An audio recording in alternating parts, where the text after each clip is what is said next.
Assalamualaikum warahmatullahi wabarakatuh.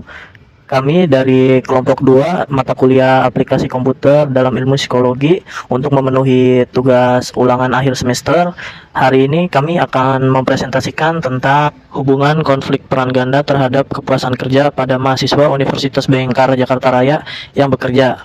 Di sini kelompok 2 beranggotakan saya sendiri Ahmad Fadila, yang kedua ada Ivan Hermansyah, yang ketiga ada Juwita Mutiara Sinta, yang keempat ada Taufik Hidayat, dan yang kelima ada Koriti Rizkia. Di sini yang akan mempresentasikan pertama kali adalah Ivan Hermansyah. Pada mahasiswa yang bekerja maupun berkeluarga seringkali menimbulkan adanya konflik dikarenakan banyaknya peran yang dijalani oleh mahasiswa tersebut.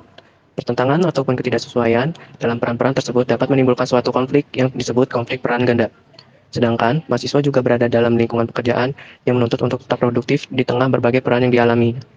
Tuntunan pekerjaan tersebut dapat menimbulkan indikasi tingkat kepuasan kerja pada diri mahasiswa, sehingga hal tersebut menarik untuk teliti lebih mendalam. Kami memutuskan untuk melakukan penelitian mengenai hubungan konflik peran ganda terhadap kepuasan kerja pada mahasiswa Universitas Bhayangkara Jakarta Raya. Kali ini kelompok 2 akan memaparkan tentang hasil dari hubungan konflik peran ganda terhadap kepuasan kerja pada mahasiswa Universitas Bhayangkara yang bekerja.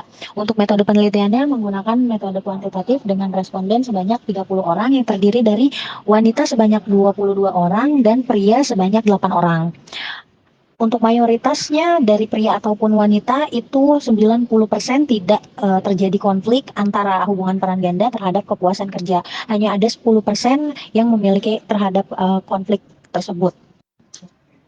Lalu untuk mayoritas dari usia respondennya terdapat di usia 23 sampai 27 tahun itu sebanyak 46,7%, dan yang kedua itu sebanyak 43,3% di usia 18 sampai 22 tahun, lalu ada usia lebih dari 32 tahun sebanyak 6,7%, dan sisanya di usia 28 sampai 32 tahun. Dari data tersebut bahwa menunjukkan mahasiswa pekerja atau mahasiswa yang memiliki peran ganda itu mayoritas tidak berkonflik seperti terlihat pada diagram di bawahnya ya. Dan yang berkonflik itu rata-rata ada di usia 32 tahun ke atas dengan mahasiswa yang berkeluarga seperti itu. Lalu untuk kategorinya ada pria dan wanita. Untuk yang wanitanya 73,3% dan prianya sebanyak 26,7%.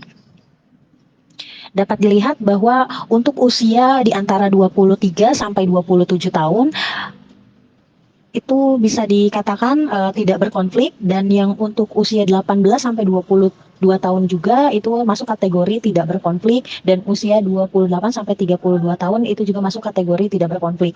Sedangkan untuk usia yang di atas 32 tahun itu semuanya tergolong berkonflik peran ganda terhadap kepuasan kerja. Kurang lebih seperti itu. Terima kasih.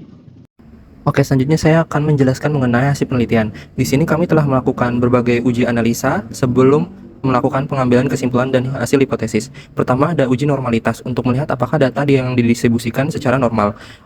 Kami melakukan uji one sample Komorogov Smirnov dan didapat bahwa nilai signifikan total yang diperoleh bernilai 0,200, yang mana lebih besar dari 0,5, sehingga dapat dinyatakan bahwa distribusi data secara normal. Lalu selanjutnya yang kedua ada uji linearitas. Dalam uji linearitas ini dilakukan uji signifikansi antara kepuasan kerja dengan konflik peran ganda. Didapatkan skor dari hasil ANOVA test pada deviation from linearity di skor signifikansi ada di nilai 0,614, lebih besar dari 0,05, yang mana dapat dinyatakan bahwa variabel X dan Y memiliki signifikan. Lalu yang terakhir ada uji korelasi untuk melihat pengambilan keputusan dari hipotesis itu. Nah, di sini ada konflik peran ganda dan kepuasan kerja, yang mana didapatkan nilai signifikansi totalnya berada di angka 0,312, yang mana lebih besar dari 0,05. Jika angka tersebut lebih besar dari 0,05, maka tidak terdapat hubungan antara konflik peran ganda dengan kepuasan kerja. Dalam hal ini dapat ditarik kesimpulan bahwa penelitian ini menghasilkan data bahwa konflik peran ganda dengan kepuasan kerja memiliki hasil yang negatif signifikan. Hal tersebut dikarenakan adanya penerimaan atas hipotesis H1 dan H0-nya ditolak. Jadi dapat disimpulkan bahwa terdapat hubungan yang negatif signifikan antara konflik peran ganda dengan kepuasan kerja. Mungkin cukup sekian pemaparan hasil penelitian dari kelompok 2. Terima kasih.